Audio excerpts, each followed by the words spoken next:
Matt, it wasn't obviously wasn't one of Fister's best starts. So what happened today? Just infield single, kind of over the mound. As Dribble tried to get, and then he got in a situation with guys on first and second and panic at the first pitch. I haven't looked at the pitch yet, so I don't know exactly where it was, but he hit a homer, so that kind of got them rolling, and then of course Posey hit one too. So it's one of those days, kind of a clunker all around, but see if we can get him tomorrow.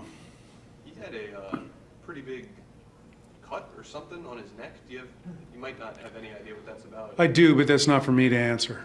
Okay. So if you guys would like to ask him that question, he'll certainly answer that. Well, if he wants to, I guess. But everything's good with him. He's fine.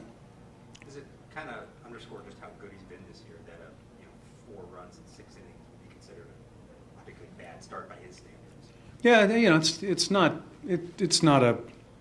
not a bad start. They took 2 really good swings, and that gave them their 4 runs. But nobody's going to be good every single time. And I'm sure if you ask him, he wasn't as crisp as he'd like to be, but he battled. So it's one of those days. Did you feel pretty comfortable there with Jerry getting 2?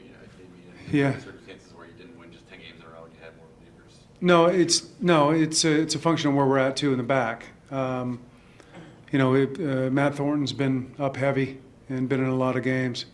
Jerry got through the first 2 hitters of that inning, and then and things kind of unraveled there. But he's facing all lefties, and we feel confident in him to do that.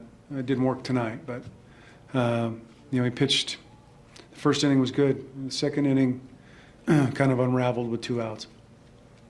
We've asked you about the streak a ton lately, but now that it's over, what are kind of your takeaways from the last week and a half? Just that they battle and they play hard, and I'm proud of them for that. And we'll see if we can start another one tomorrow. But those don't come around very often. It's pretty rare to see 10 in a row, but we got to get back to work tomorrow and see if we can start another one. Does when you walk out of the walk off the field tonight, does it feel like different than a typical loss just because you haven't No, it's one of those games you play so many of them that we've talked about during the 10 games not getting too high or too low. It's the same tonight. We've got another one to play tomorrow. It's a quick turnaround. We got a 4:00 game and then a 1:00 game after that. So guys need to get home, get some rest, and it's been a hectic week. So we'll hope to start another one at 4:00 tomorrow and see what we can do. Any reason you pulled Bryce there? No, it's a meaningless at bat at that point. He's been playing every day, and I certainly wanted to get Michael in at bat. He hadn't had one in a while. I hadn't played in a while, so that's all. It's Bryce has been playing every single inning of every game, and regardless of whether you're 21 or 31, it takes a toll. So we just wanted to give Mike an AB. Bryce made another out on the bases. He's now tied for 3rd worst mark in the league, 13 outs on bases here, including pickoffs. But he's played like half as many games as the other guys. I know he's young, but is it alarming at all, the rate at which he's getting on the bases? No, it's not alarming. I think that it's a maturation process. We discuss it every time something goes haywire. He's also done some really good things. The other night we talked about him going 1st to 3rd on a ball that most guys don't. So he does some good things as well. We make sure we let him know that, and we make sure we discuss the things that don't go so well.